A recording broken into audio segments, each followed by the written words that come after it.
ಪರ್ಫೆಕ್ಟಾಗಿ ಬರಬೇಕಂದ್ರೆ ಇದೇ ರೀತಿ ಮಾಡ್ಕೊಳ್ಳಿ. ಎಷ್ಟು ಚೆನ್ನಾಗಿದೆ ನೋಡಿ. ಇದನ್ನು ಯಾವ ರೀತಿ ಮಾಡೋದಂತ ನೋಡೋಣ ಬನ್ನಿ. Hi friends, welcome back to my channel Chaitra's kitchen. Please like ಮಾಡಿ, ಶೇರ್ ಮಾಡಿ, ಹಾಗೆ ಸಬ್ಸ್ಕ್ರೈಬ್ ಮಾಡಿ. ಪಕ್ಕದಲ್ಲೇ ಇರೋ ಬೆಲ್ ಐಕಾನ್ ಒತ್ತಿ ಆಲ್ ನೋಟಿಫಿಕೇಷನ್ನ ಆನ್ ಮಾಡಿ. ಸೊ ಇಲ್ಲಿ ನಾನೊಂದು ಬೌಲ್ ತೊಗೊತಾ ಇದ್ದೀನಿ. ಆ ಬೌಲ್ಗೆ 1.5 ಕಪ್ ಆಗುವಷ್ಟು ಗುಲಾಬ್ ಜಾಮೂನ್ ಮಿಕ್ಸ್ ಹಾಕ್ಕೊತಾ ಇದ್ದೀನಿ. ಇಲ್ಲಿ ನಾನು MTR ಬಳಸ್ತಾ ಇದ್ದೀನಿ. ಸೊ ನೀವು ಯಾವ ಬ್ರ್ಯಾಂಡ್ ಆದರೂ ಯೂಸ್ ಮಾಡ್ಕೊಳ್ಳಿ. ನೀರಾಗಲಿ ಒಂದು ಸ್ವಲ್ಪ ಹಾಲಾಗಲಿ ಹಾಕ್ಕೊಂಡು ಮಿಕ್ಸ್ ಮಾಡ್ಕೋಬೇಕು. ಜಾಸ್ತಿ ಗಟ್ಟಿಯಾಗೆಲ್ಲ ಕಲಿಸ್ಕೊಳ್ಳೋಕೆ ಹೋಗಬೇಡಿ, ನಿಧಾನಕ್ಕೆ ಕಲಸಿ. ಸೊ ಕಲಸಿ ಸೈಡಿಗೆ ಇಡೋಣ.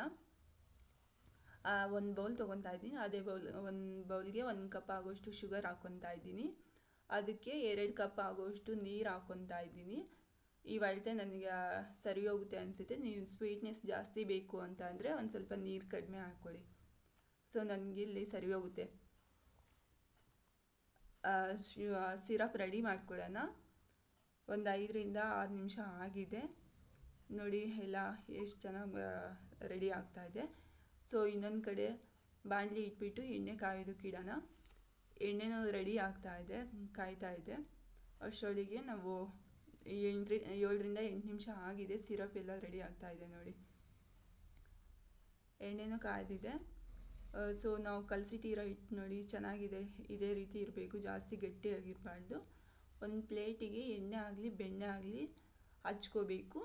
ಅಂಟ್ಕೊಳ್ಳಲ್ಲ, ಚೆನ್ನಾಗಿರುತ್ತೆ ಜಾಮೂನು. ಒಂದು ಸ್ವಲ್ಪ ಫ್ಲೇವರ್ ಎಲ್ಲ ಚೆನ್ನಾಗಿ ಬರುತ್ತೆ. ಕೈಗೂ ಅದೇ ರೀತಿ ಎಣ್ಣೆ ಆಗಲಿ ಬೆಣ್ಣೆ ಆಗಲಿ ತುಪ್ಪ ಆಗಲಿ ಹಚ್ಕೋಬೇಕು, ಅಂಟ್ಕೊಳ್ಳಲ್ಲ ಕೈಗೆ. ಚಿಕ್ಕ ಚಿಕ್ಕ ಉಂಡೆನ ರೆಡಿ ಮಾಡ್ಕೋಬೇಕು. ಈ ರೀತಿ ಎಲ್ಲ ರೆಡಿ ಮಾಡ್ಕೋಬೇಕು. ವಿಡಿಯೋ ಇಷ್ಟವಾದರೆ ಲೈಕ್ ಮಾಡಿ, ಶೇರ್ ಮಾಡಿ, ಹಾಗೆ ಸಬ್ಸ್ಕ್ರೈಬ್ ಮಾಡಿ. ನಿಮ್ಮ ಸಪೋರ್ಟ್ ತುಂಬ ಇಂಪಾರ್ಟೆಂಟ್ ಆಗುತ್ತೆ, ನಮಗೆ ಬೂಸ್ಟಪ್ ಕೊಟ್ಟಂಗಾಗುತ್ತೆ. ಸೊ ಇಲ್ಲಿ ಸಿರಪ್ ರೆಡಿ ಆಗ್ತಾಯಿದೆ. ಒಂದು ಕನ್ಸಿಸ್ಟೆನ್ಸಿ ಬಂದರೆ ಸಾಕಾಗುತ್ತೆ. ಒಂದೆಡೆ ಪಾಕ ಅಂತಾರಲ್ವಾ, ಸೊ ಅದು ಬಂದರೆ ಸಾಕಾಗುತ್ತೆ. ಜಾಸ್ತಿ ಗಟ್ಟಿಯಾಗೆಲ್ಲ ಮಾಡೋಕ್ಕೆ ಹೋಗ್ಬೇಡಿ. ಸಿರಪ್ನ ಕರೆಕ್ಟಾಗಿ ಬಂದಿದೆ ಅನಿಸುತ್ತೆ. ಈ ಕನ್ಸಿಸ್ಟೆನ್ಸಿ ಸಾಕಾಗುತ್ತೆ. ಈ ಕಡೆ ಎಲ್ಲ ಉಂಡೆ ಎಲ್ಲ ರೆಡಿ ಆಗ್ತಾಯಿದೆ ನೋಡಿ. ಎಲ್ಲ ಉಂಡೆನೂ ಒಂದೇ ಥರ ಬಂದಿದೆ, ಎಲ್ಲೂ ಕ್ರಾಕ್ಸ್ ಬಂದಿಲ್ಲ, ಎಲ್ಲೂ ಓಪನ್ ಆಗಿಲ್ಲ.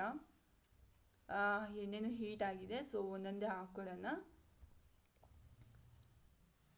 ಎಲ್ಲ ಹಿಂಗೆ ಕೈ ಆಡಿಸ್ತಾ ಇರಬೇಕು, ಇಲ್ಲ ಅಂದರೆ ಒಂದು ಕಡೆ ಕುಕ್ ಆಗುತ್ತೆ, ಇನ್ನೊಂದು ಕಡೆ ಕುಕ್ ಆಗೋಲ್ಲ ಚೆನ್ನಾಗಿ. ಒಂದು ಗೋಲ್ಡನ್ ಕಲರ್ ಬರೋವರೆಗೂ ಫ್ರೈ ಮಾಡ್ಕೋಬೇಕು. ಚೆನ್ನಾಗಿ ಬಂದಿದೆ ನೋಡಿ. ಎಲ್ಲ ಎಷ್ಟು ಚೆನ್ನಾಗಿ ಶೈನಿಂಗಾಗಿ ಕಾಣಿಸ್ತಾ ಇದ್ದಾವೆ. ಎಲ್ಲ ಒಂದೇ ಥರ ಕುಕ್ ಆಗಿದ್ದಾವೆ, ಎಲ್ಲೂ ಓಪನ್ ಆಗಿಲ್ಲ, ಏನಿಲ್ಲ. ಈ ಕಲರ್ ಬಂದರೆ ಸಾಕಾಗುತ್ತೆ. ಈ ಗೋಲ್ಡನ್ ಕಲರ್ ಬಂದಿದೆ ನೋಡಿ. ಇವಾಗ ಇದನ್ನು ಸೈಡಿಗೆ ಎತ್ತಿಟ್ಕೊಳ್ಳೋಣ. ಈ ಕಲರ್ ಬಂದರೆ ಸಾಕಾಗುತ್ತೆ.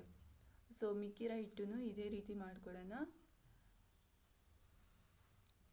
ಇದೇ ರೀತಿ ಮಾಡಿಕೊಂಡು ಒಂದು ಬೌಲಿಗೆ ಶಿಫ್ಟ್ ಮಾಡ್ಕೊಳ್ಳೋಣ.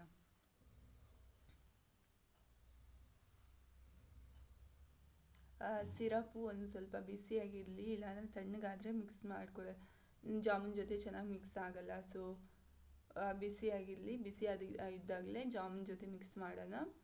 ಒಂದು 15ರಿಂದ 20 ನಿಮಿಷ ಬಿಡೋಣ. ಅದು ಸಿರಪ್ ಜೊತೆ ನೆನ್ಕೊಂಡು ಚೆನ್ನಾಗಿ ಬರುತ್ತೆ, ಇಲ್ಲಾಂದರೆ ಮಿಕ್ಸ್ ಆಗೋಲ್ಲ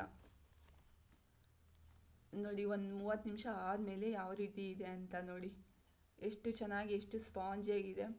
ಇದೇ ರೀತಿ ಪರ್ಫೆಕ್ಟಾಗಿ ಬರಬೇಕಂದ್ರೆ ಇದೇ ರೀತಿ ಮಾಡಿ. ತುಂಬ ಚೆನ್ನಾಗಿ